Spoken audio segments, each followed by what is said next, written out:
So, you decided to jump into a black hole. Great choice. Let's see how this goes. At first, nothing feels wrong. Space looks normal. You're just falling.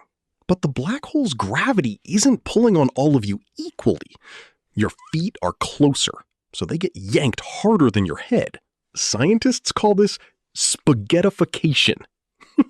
Yes, that's the real word. You get stretched into a long noodle. Meanwhile, to someone watching from far away, you never actually fall in. You just freeze at the edge, getting redder and dimmer forever. That edge is called the event horizon. Cross it and not even light can escape. There is no coming back. And here's the weird part. Nobody knows what's inside.